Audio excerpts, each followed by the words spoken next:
This was the scene at Busabala flyover traffic lights, where Rajiv Ruparelia met his death when he lost control of his vehicle and crashed shortly after 1:30 a.m.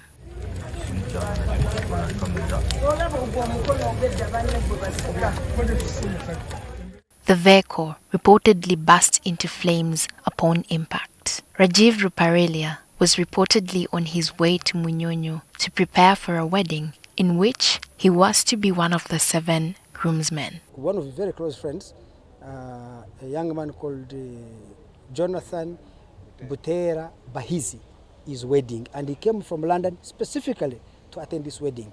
So he was going to spend the night in Munyonyo, so that this morning at 10 he drives in a convoy with the groom to the church at All Saints for the wedding.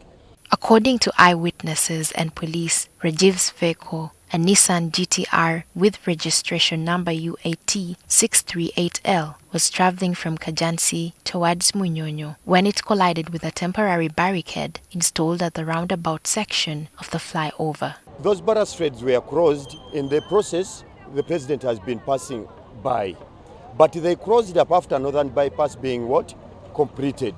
So he passed by in the first place when the president was still passing, when the balustrades were not there. So coming back, he didn't reveal that the balustrades were crossed.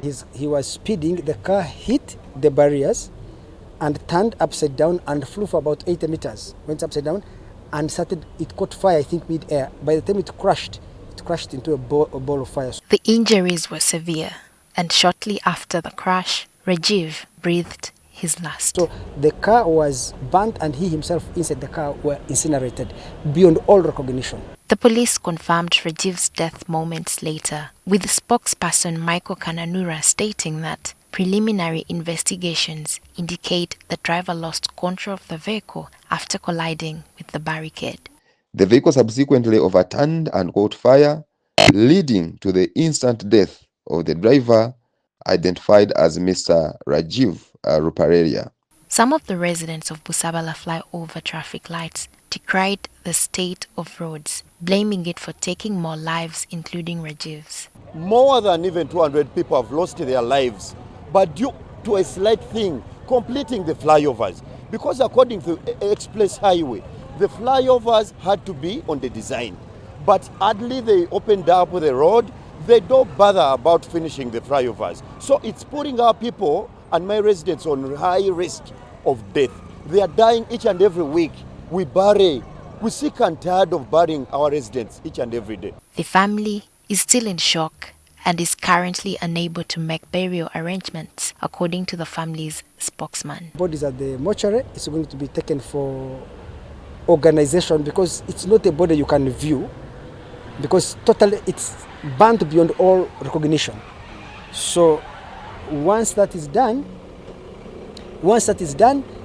we shall be waiting for family members from all over the world, from Canada, from the United States, from Europe, from India, to come, and once they have arrived, we will be able to announce plans for burial, when and where to bury, or for that matter, whether to keep him the way he is and bury him, or to cremate him, because in the Hindu tradition, a person is cremated, but you can also bury them the way they are. That is a decision we want to make with the parents after they have recovered from the shock, because right now they are not in a position to make decisions like that. Rajiv Ruparelia, a businessman and rally driver, died at the age of 35 years. Lydia Felly Akullu, NTV.